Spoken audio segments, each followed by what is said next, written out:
ಇವತ್ತು ನಾವು ಸುಮಾರು ದಿನದ ನಂತರ ಒಂದು ಟ್ರಿಪ್ಪಿಗೆ ಹೋಗ್ತಾ ಇದ್ದೇವೆ. ಎಲ್ಲಿ ಏನು ಅಂತೆಲ್ಲ ಮತ್ತೆ ಹೇಳ್ತೇವೆ, ಹೋದ ನಂತರ ಹೇಳುವ ಅಲ್ಲ, ಮುಟ್ಟಿದ ನಂತರ. ಈ ಮನೆ ನೋಡಿ ನೀವು ಹೇಳಿ ನಾವು ಎಲ್ಲಿ ಹೋಗ್ತೇವೆ ತೋರಿಸು. ಈಗ ನೀನ್ ಎಂತ ತಿಂತಾ ಇದ್ದಿ ಹೇಳು. ನಾನು ಈ ಸಲದ ಮೊದಲ ಇದು ಹಲಸಿನ ಹಣ್ಣು. ಹೌದಾ? ನಮ್ಮ ಪ್ರೀತಿಯ ಗೆಳತಿ ಸುಧಾರ್ ಅವರು ಪುತ್ತೂರಿನಿಂದ ತಂದಿದ್ದಾರೆ. ಹೌದಾ? ಓ ಸುಧಾ, ಯಾರಿಗೆಲ್ಲ ಬೇಕು ಪುತ್ತೂರಿನಿಂದ ನಮ್ಮ ಸುಧಾ ಅವರು ತಂದು ಕೊಡ್ತಾರೆ. ಅವರು ಆಗದಿಂದ ಹೇಳ್ತಾ ಇದ್ರು ನಿನ್ನ ಪ್ರೀತಿಯ ವಸ್ತು ತಂದಿದ್ದೇನಂತ. ನನಗೆ ಗೆಸ್ ಮಾಡ್ಲಿಕ್ಕೆ ಸಾಗಲಿಲ್ಲ ಎಂತ ಪ್ರೀತಿ ಅಂತ. ನಾನು 4-5 ಸ್ವೀಟಿನ ಹೆಸರು ಹೇಳಿದೆ, ಇದ ಎಲ್ಲ ಕೇಳಿದೆ. ಅದು ಅಲ್ಲ ಅಂತ ಹೇಳ್ತಾ ಇದ್ರು. ಇದು ನೋಡ್ಲಿಕ್ಕೆ ಹೋದ್ರೆ ಎಲ್ಲರ ಪ್ರೀತಿ ಅದು.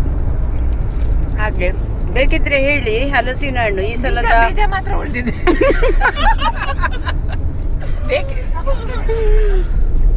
ಬೇಕಿದ್ರೆ ಹೇಳಲಿಕ್ಕೆ ಅಂತ ಇದ್ರೆ ಈಗ ಬೀಜ ಮಾತ್ರ ಉಳಿದಿದೆ ಅಂತೆ. ನನಗೆ ಮಾತಾಡೋದ್ರಲ್ಲಿ 2 ಸಿಕ್ಕಿದ್ದು. ಇದು 2ನೇದು. ಈ ಸಲ ನಮ್ಮ ಗ್ರೂಪ್ ಅಲ್ಲಿ ಒಂದು ಹೊಸ ಫ್ರೆಂಡ್ ನಮ್ಮದು ನೋಡಿ, ವಿದ್ಯಾನಾಯಕ್ ಅವರೇ. ಹೌದು, ಇವರು ನಮ್ಮ ಯಾವಾಗದ ಡ್ರೈವರ್. ರಮ್ಯಾ ಬರ್ದಿಲ್ವ ನಮ್ಮೊಟ್ಟಿಗೆ ಇಷ್ಟರವರೆಗೆ? ಫಸ್ಟಾ? ಫ್ರೆಂಡ್ ಸ್ವಲ್ಪ ಸುಮಾರು ಟೈಮ್ ಆಯ್ತು, ಆದ್ರೆ ಒಟ್ಟಿಗೆ ಬಂದದ್ದು ಈ ಸಲ ಫಸ್ಟ್ ಅಲ್ಲ. ಬಾಯ್.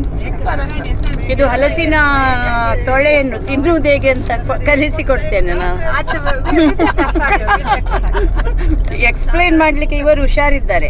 ಇದನ್ನು ಹೇಳ್ತೀಯಾ ಹೇಗೆ ತಿನ್ನುವುದಂತ? ನೈಂಗೋ दाखवत्याक ये कशी खाऊचे म्हण दाखोवपागी आता आमकां वय तुमकां पुरा सुरळी खावचे शिकयतात. आमी लता हॉटला वच्चे आलोचनेर आसात. आमी 1 वरा फुडें बूक करून दवरला आमगेलें टेबल पुराय.